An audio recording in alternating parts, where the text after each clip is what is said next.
The subject of this video is two-spirit representation in short-form media. So, what does that mean? In its simplest form, two-spirit serves as an umbrella term for the queer community within Indigenous populations. However, the two-spirit identity is unlike our widely understood European and American-centric perceptions of sexuality, as it's impossible to separate the tribal specificity of their heritage. In other words, queer Indigenous populations are not fractured by gender or sexual identity and tribal identity. They are completely interwoven.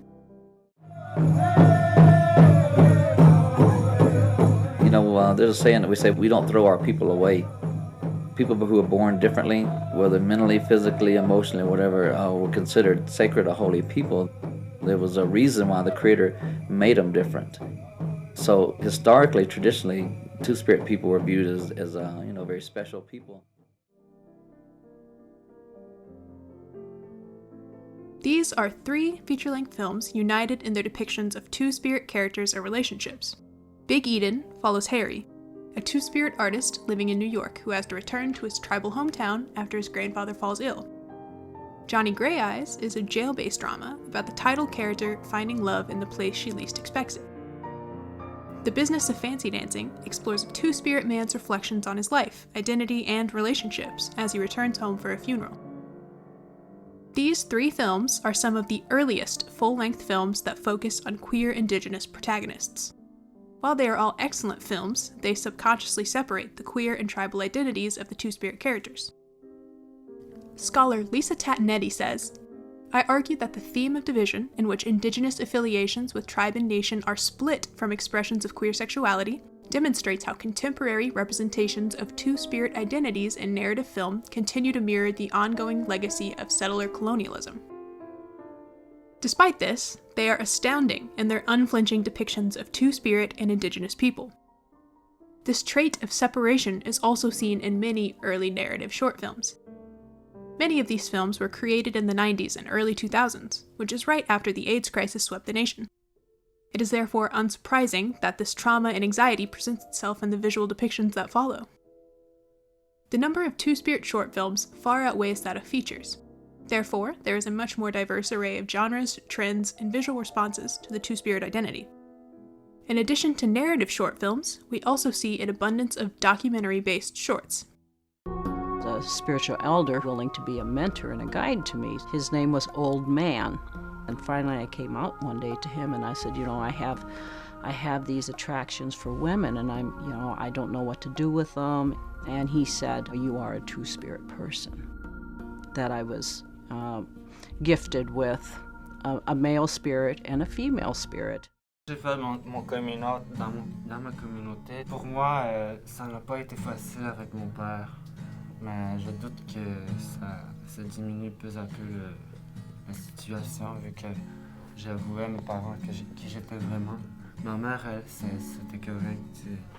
Elle a remarqué ça, fait que moi, depuis mon tout jeune âge que je suis de même, je n'ai jamais... And experimental shorts.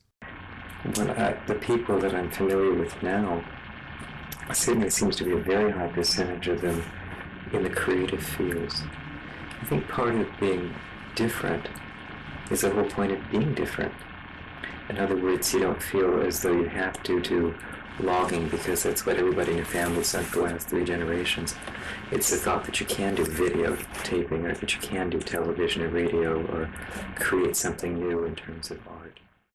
Within narrative two-spirit short films, there is one person who stands out among the rest. There's a Cuthand. There's a Cuthand is a two-spirit, non-binary filmmaker of Little Pine Nation who's been making queer Indigenous short films since the mid-90s. In an interview, Cuthand said, "Mostly it's about representing my communities, which have been underrepresented in mainstream media. It's about telling stories about two-spirit people and two-spirit communities and the politics that affect us.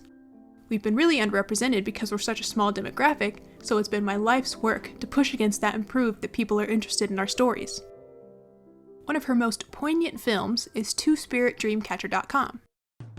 That two-spirit gathering only happens once a year. You've been dreaming about another chance to hit on that dreamy cutie you saw last time.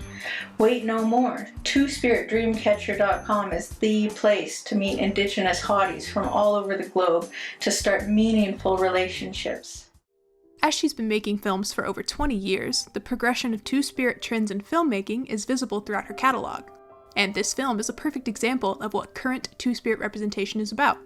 It's about combining humor and social issues and discussing them in a way that interacts with the tech-based language of modern society. It's not like he's gone into the deep wilderness, but knowing the guy sending me harassing messages has been e-banished has given me a lot more security in this online dating community, two-spiritdreamcatcher.com.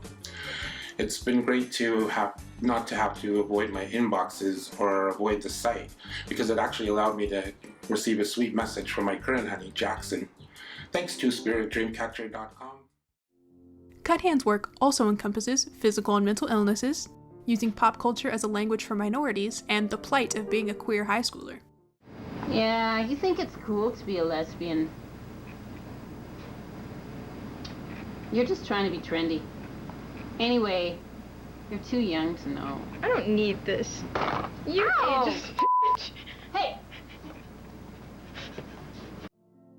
Two-spirit representation in media is still young in its lifespan. While there are few feature-length films and short films to inspect now, we are lucky enough to watch the development of their future.